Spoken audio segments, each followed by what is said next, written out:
Hello welcome back to my channel. ఇవాళ అయితే నేను మా నాన్నమ్మ ఊరు వచ్చానమాట. అక్కడైతే జాతర జరుగుతుంది, ఎవ్రీ ఇయర్ జరుగుతుంది. అందులో ప్రసాదాలు పంచి పెడతారనమాట. మా కజిన్ అన్నయ్య ఉన్నారు, వాళ్ళే 3 days ప్రసాదాలు పంచి పెడతారు. సో దానికోసము పులిహార కేసరి చేశారనమాట. ఆ ప్రసాదాలు తీసుకొని ఇలా గుడి దగ్గరికి వచ్చి గుడి చుట్టూరు 3 ప్రదక్షిణాలు చేసిన తర్వాత మేము తీసుకొని వెళ్ళిన ప్రసాదాలు గుళ్ళో దగ్గర నైవేద్యం పెట్టి తర్వాత వాటిని అందరికీ పంచుతాం అనమాట. ఇది ఇక్కడ జరిగే ఆచారము, ప్రతి ఇయర్ జరుగుతుంది అనమాట. ఈ జాతర జరిగేటప్పుడు ఈ ఊరి ఆడవాళ్ళు ఎవరైతే ఉంటారో ఆడపడుచులు అందరూ ప్రతి సంవత్సరం వచ్చి పొంగల్ పెట్టుకొని అమ్మవారికి చీర పెట్టుకొని అంతా చల్లగా చూడమని చూస్తారనమాట. అయితే ఈ ఇయర్ మా అత్త, నేను, మా పాప కలిసి ప్రసాదాలు పంచి పెడుతున్నాము. ఫస్ట్ కేసరి పెట్టాము, తర్వాత పులిహార పెట్టాము. దగ్గర 20 kgs రైస్తో చేశారనమాట పులిహార. ఒక 5 kgల వరకు కేసరి చేశారనమాట, రవ్వ కేసరి. ఇంకా బయట వాళ్ళు ఎవరైనా తీసుకొచ్చి ఇచ్చినా సరే ప్రసాదాలు పంచేదైతే మాత్రం మా అన్నయ్య వాళ్ళే పంచుతారనమాట. వాళ్ళు ఇచ్చినా చేయకపోయినా వీళ్ళే ప్రతి సంవత్సరము 3 days పాటు పంచుతారనమాట. ఇది పౌర్ణమి రోజు నుంచి 3 days జరుగుతుందన్నమాట జాతర.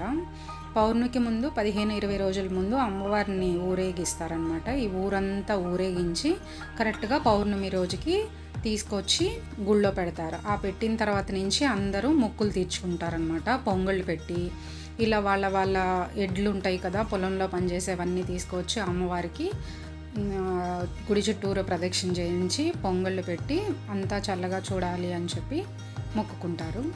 ఈ ప్రసాదాలు జరుగుతూనే ఉంటాయి అన్నమాట. ఈవినింగ్ అయితే శనగలు పంచి పెడతారు, మధ్యాహ్నం మజ్జిగ కూడా ఇస్తారనమాట. ఈవినింగ్ 6 దాటిన తర్వాత జాతర అయితే స్టార్ట్ అవుతుంది, జనాలు అయితే వస్తారనమాట.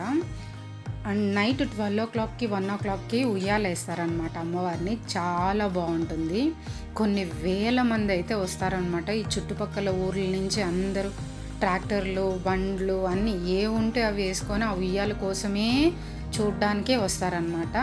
ఆ ఉయ్యాలకి ఒక ప్రత్యేకత ఉంది, అదేంటో నేను మీకు వీడియోలో లాస్ట్లో చెప్తాను, తప్పకుండా చూడండి. నేనైతే తొందరగా వచ్చేసాను అనమాట, ఎందుకంటే 8 o'clock అట్లా దాటగానే అసలు జనాలు ఖాళీనే ఉండరు ఏ షాప్లోనూ చూడటానికి కూడా.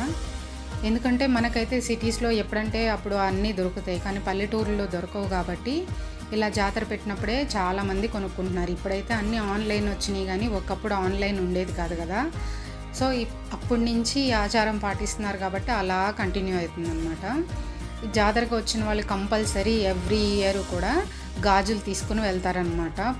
పుట్టింటి తరపున తీసుకొని వెళ్ళినట్టు నేను కూడా అలాగే 2-3 డజన్లు ప్రతి సంవత్సరం తీసుకుంటాను అనమాట. గాజు అయితే లాంగ్